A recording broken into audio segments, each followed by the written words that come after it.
সব কিছুর সমাধান আমাদের কোরআনে আছে। আমাদেরকে মানবতা শেখানোর জন্য আমেরিকার এখানে নাক গলানোর দরকার নাই, ঠিক কিনা জোরে বলেন? মানবতা যেখানে দরকার সেখানে প্রতিষ্ঠা হোক। ফিলিস্তিনে মানবতার দরকার, সেখানে প্রতিষ্ঠা করেন।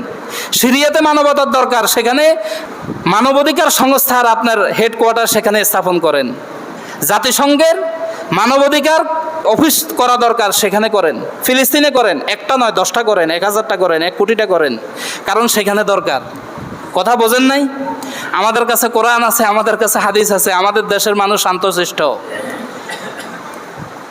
জালেমের বিরুদ্ধে সবাই এক হতে পারে, মজলুমের পাশে সবাই দাঁড়াইতে পারে।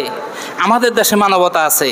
জাতিসংঘের যদি মানবতার জন্য কোনো কিছু করতে হয়, যে সমস্ত দেশগুলোর ভিতরে অকাতরে মানুষকে অন্যায়ভাবে হত্যা করা হইতেছে, সেখানে জাতিসংঘের অফিস গঠন করেন। আমাদের দেশে মানবতার দরকার নাই। কোরআন এবং হাদিস যদি আমরা সামনে রাখি, তাহলে সবচাইতে বড় মানবিক মানুষ আমরা হতে পারবো। আমাদেরকে বদ্দিন, খ্রিস্টান আর ইহুদিদের কাছ থেকে মানবতার সবক নেওয়ার কোনো দরকার নাই, ঠিক কিনা জোরে বলেন? আমেরিকার রাজনীতির, পলিটিক্সের একটা ধারা আছে যে তারা এই ধারা রাজনীতি করে। আপনি খেয়াল করেন, ইরাক ধ্বংস করছে কে বলেন? আমেরিকা যোগ যোগ পর্যন্ত আফগানিস্তান ধ্বংস করতে চেয়েছে। সিরিয়ার আজকের এই অবস্থা কেন? আমেরিকা ধ্বংস করছে। আরব বিশ্বগুলোর সমস্ত বাদশাদেরকে তারা মুনাফিক বানিয়ে রাখছে। কারা? এই আমেরিকা। সারা দুনিয়াতে যদি কোনো অশান্তি হয়, কোনো দেশে অশান্তি হয়, সব কিছুর কেন্দ্রবিন্দুতে কে আছে? আমেরিকা আছে। তাদের রাজনীতির ফলসফি হচ্ছে তারা মানুষ মারবে আগুন দিয়া, বোম্বিং করিয়া, বিমান বিধ্বস্ত করিয়া।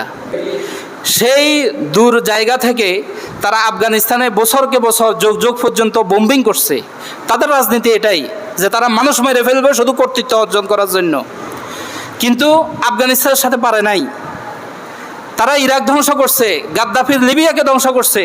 সমস্ত আরব কান্ট্রির ভিতরে যত প্রকার অশান্তি আছে, সমস্ত অশান্তির পিছনে মূল কারণ কে? আমেরিকা। আপনি এখন এখানে যে কোনো ছলে বলে কৌশলে একটা অফিস গঠন করেন, এরপরে ওলামায়ে কেরাম, তৌহিদি জনতা তাদের বিরুদ্ধে, তাদের অন্যায়ের বিরুদ্ধে মাঠে ময়দানে নামবে, এরপরে বোম্বিং শুরু হবে। এখনও অনেকে মন্তব্য করতেছে যে মাইলস্টোন স্কুল অ্যান্ড কলেজের মধ্যে যে বিমান বিধ্বস্ত হয়েছে, এটার পিছনে আমেরিকার ষড়যন্ত্র আছে। বলা যায়, বিভিন্ন আকার ইঙ্গিতে বোঝা যায়। কারণ জাতিসংঘ অফিস গঠন করতে সর্বপ্রথম এই দেশের মুসলমানরা এখন বাধা দিতেছে যে আমাদের আমেরিকা থেকে মানবতা শেখার দরকার নাই।